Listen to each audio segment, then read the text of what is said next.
নমস্কার বন্ধুরা, আপনারা সবাই নিশ্চয়ই ভালো আছেন।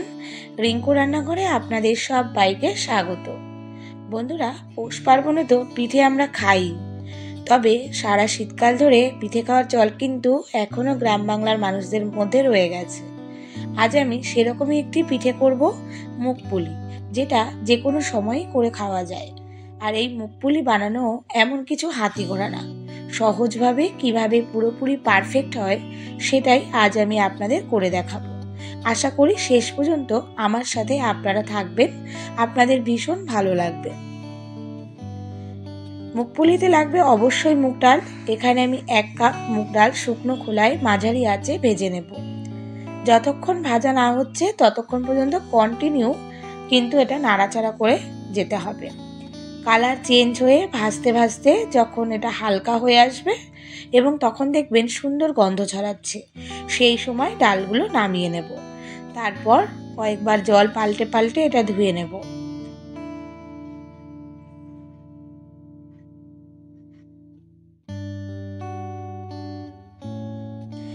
জল পাল্টে বেশ পরিষ্কার জল আসা পর্যন্ত ডাল ধুয়ে নিয়েছি।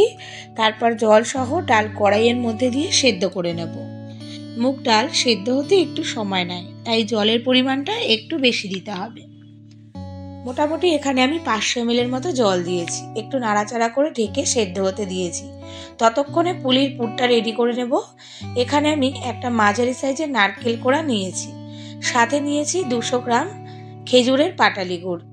এখন সব একসাথে ভালো করে হাত দিয়ে মেখে নেব।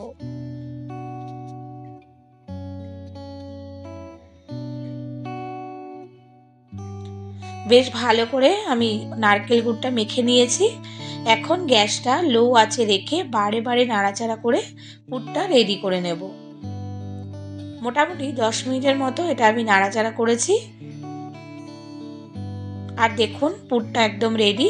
ঠিক আমি যেরকম ভিডিওতে দেখাচ্ছি এইরকমই পুরটা রেডি করতে হবে। এদিকে পুর রেডি করতে করতে ডালটাও প্রায় সেদ্ধ হয়ে গেছে। এখন একটা ডালের কাঁটা নিয়ে ডালগুলো খুব ভালো করে ভেঙে নেব। এখন একেবারে লো আঁচে রেখে এর মধ্যে 150 গ্রাম চালের গুঁড়ো দিয়ে দেব। তারপর এটা মিশিয়ে নেব। এই মেশানোর সময় গ্যাসের ফ্লেমটা মাঝারি করে রাখতে হবে। এই সময় আমি দিয়েছি সামান্য লবণ, যেহেতু ডাল সেদ্ধর সময় আমি লবণ দিইনি, তাই এখন এটা দিয়ে মিশিয়ে নিচ্ছি। এরপর ভালো করে মিশিয়ে ডালটা আরও একটু শুকিয়ে নেব। এখন একেবারে লো আঁচে রেখে ঢেকে 5 মিনিটের মতো এটা রেখে দেব। 5 মিনিট পর ঢাকনাটা তুলেছি এবং দেখুন এটা অনেকটা শুকিয়েও গেছে। এখন আবারও একটু মিশিয়ে নেব। তারপর একটু গরম গরম অবস্থাতে হাতে নিয়ে দেখব মুগপুলির যে কোটিংটা করব সেটা ঠিকঠাক হচ্ছে কিনা। যদি আপনারা দেখেন যে একটু বেশি নরম নরম আছে, সেক্ষেত্রে সামান্য চালের গুঁড়ি মিশিয়ে আরও 5 মিনিট ঢেকে এটা করতে পারেন। আমার মুগের ডোটা একদম রেডি। এখন ডোটাকে একটু ঠান্ডা করে 1 চামচের মতো ঘি দিয়ে এটা মেখে নেব।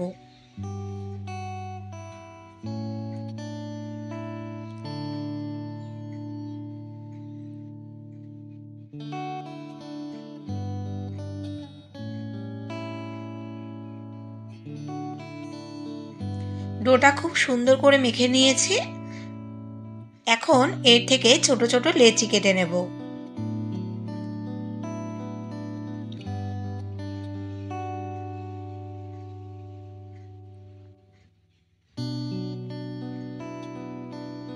এটা কিন্তু সামান্য গরম গরম অবস্থাতে করলেই বেশি ভালো হয়। আর যদি দেখেন এটা ঠান্ডা হয়ে যাচ্ছে, সেক্ষেত্রে একটা ভেজা কাপড় দিয়ে ঢেকে রেখে পিঠেগুলো বানাতে হবে, নইলে ডোটা শক্ত হয়ে যাবে। কয়েকটা লেচি করে নিয়েছি। আগে এই কটা রেডি করে নেব। লেচিগুলো আরও একটু ভালো করে গোল পাকিয়ে নিচ্ছি। তারপর 2 হাতের বুড়ো আঙুল দিয়ে চেপে চেপে লেচির মাঝের দিকটা একটু একটু করে ফাঁকা করে নেব। ঠিক ভিডিওতে আপনারা যেভাবে দেখতে পাচ্ছেন ওইভাবে এটা করে নিতে হবে। একটু ফাঁকা করে নিয়ে তারপর অল্প পরিমাণে নারকেলের পুর এর মধ্যে দিতে হবে। খুব বেশি পুর দিলে কিন্তু মুগ ডালের স্বাদটা পাওয়া যাবে না। তারপর দুই পাশ আঙুলের সাহায্যে চেপে নিয়ে পটলের আকার করে নিতে হবে।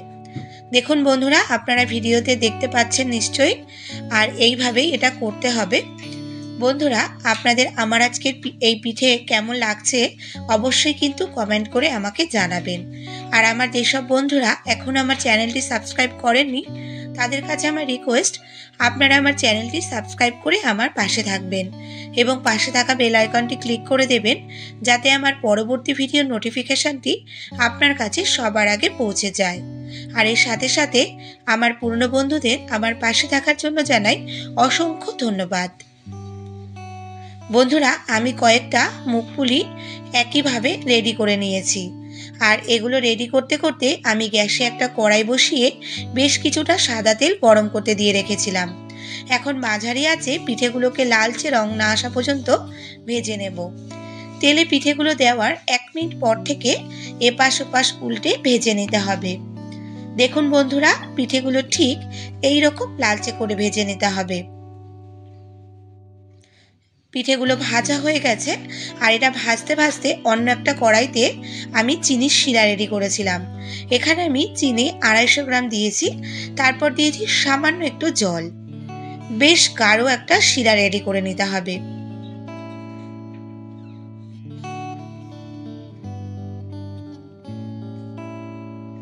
চিনির শিরাটা একদম রেডি হয়ে গেছে। এখন এর মধ্যে ভাজা মুগপুলিগুলো দিয়ে নাড়িয়ে চাড়িয়ে তুলে নেব। একবার নাড়িয়ে চাড়িয়ে এটা তুলে নিলেই হবে, খুব বেশিক্ষণ এটা এইভাবে রাখতে হবে না। আর এই সময় কিন্তু আমি গ্যাসের ফ্লেমটা একদম লো করে রেখেছিলাম। বন্ধুরা, এটা দেখুন কতটা লোভনীয় লাগছে দেখতে।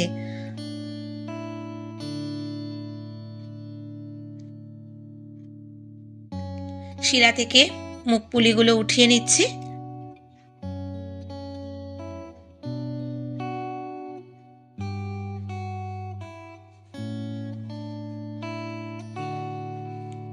সামান্য ঠান্ডা হলেই কিন্তু এটা পরিবেশন করা যায়। ভীষণ ভালো হয় এটা খেতে। আপনারা এইভাবে একবার তৈরি করুন, দেখবেন কখন যে ফুরিয়ে যাবে বুঝতেই পারবেন না। একটা ভেঙে অবশ্যই আপনাদের দেখাবো। কেমন লাগলো আপনাদের কমেন্টে কিন্তু অবশ্যই আমাকে জানাবেন। ভালো লাগলে একটা লাইক করে দেবেন, সাথে শেয়ার করে দিন আপনার পরিচিতদের কাছে। এখন তাহলে আসি বন্ধুরা, দেখা হচ্ছে খুব শিগগিরই।